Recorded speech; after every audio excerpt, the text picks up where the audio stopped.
กองประสุมสัมมนาวิทยาศาสตร์เทคโนโลยีและนวัตกรรมอาเซียนสาธารณรัฐเกาหลีประจำปี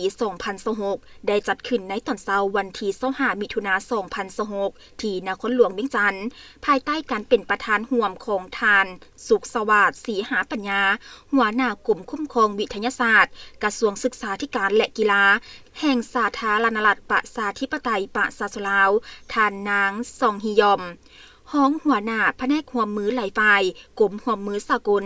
กระทรวงวิทยาศาสตร์และเทคโนโลยีข้อมูลข่าวสารและการสื่อสารสาธารณรัฐเกาหลีมีเจ้าหน้าที่อาวุโสจากอาเซียนและคณะผู้แทนจากสาธารณรัฐเกาหลีเข้าร่วมโอกาสนี้ท่านสุขสวัสดิ์ศรีหาปัญญาได้มีคำเห็นให้ความสำคัญและเน้นหนักต่อกองประชุมในครั้งนี้เนื่องจากเป็นการสนับสนุนโดยกงให้แก่การจัดตั้งปฏิบัติแผนปฏิบัติงานอาเซียน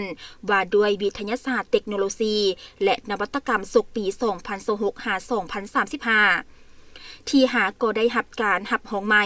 ภายใต้การนำพาของแผนงานร่วมมือด้านวิทยาศาสตร์เทคโนโลยีและนวัตกรรมอาเซียนสาธารณรัฐเกาหลี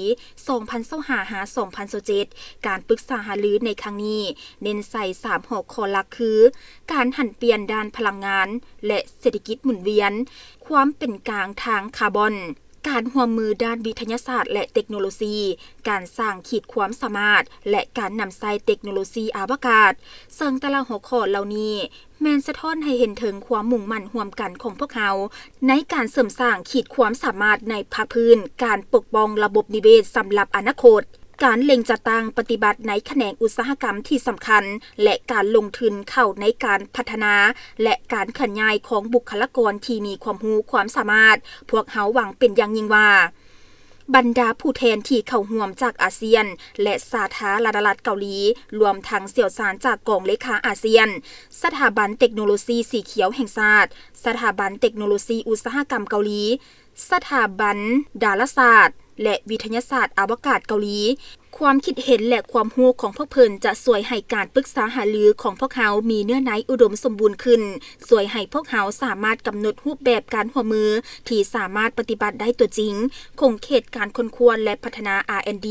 บริมาสิทธิ์ขอบการร่วมมือสำหรับโครงการร่วมกันข้าพเจ้าขอสุขยูและสนับสนุนให้บรรดาประเทศสมาชิกอาเซียนทั้งหมดเข้าร่วมอย่างตั้งหน้าในการสนทนาแบบเปิดกว้างแลกเปลี่ยนทัศนะของแต่ละประเทศร่วมกันประกอบส่วนเข้าในการสร้างข้อเสนอแนะที่เป็นเอกภาพเพื่อเป็นแนวทางในการร่วมมือของพวกเขาในอนาคตประธานกองประชุมกล่าวอีกว่าผ่านการประชุมสัมมนาครั้งนี้พวกเฮามีเป้าหมายร่วมกันเพื่อสุขยูหัวข้อของกองประชุมรัฐมนตรีว่าด้วยวิทยาศาสตร์เทคโนโลยีและนวัตกรรมอาเซียนครั้งที่22ว่าการสุขยูด้านวิทยาศาสตร์เทคโนโลยีและนวัตกรรมเพื่ออาเซียนที่เข้มแข็งยืนยงและมีความสามารถในการแข่งขันพร้อมทั้งหัดแน่นการเป็นคู่ร่วมมืออาเซียนสาธารณรัฐเกาหลีในขงเขตวิทยาศาสตร์เทคโนโลยีและนวัตกรรมให้ลึกซึ้งยิ่งขึ้น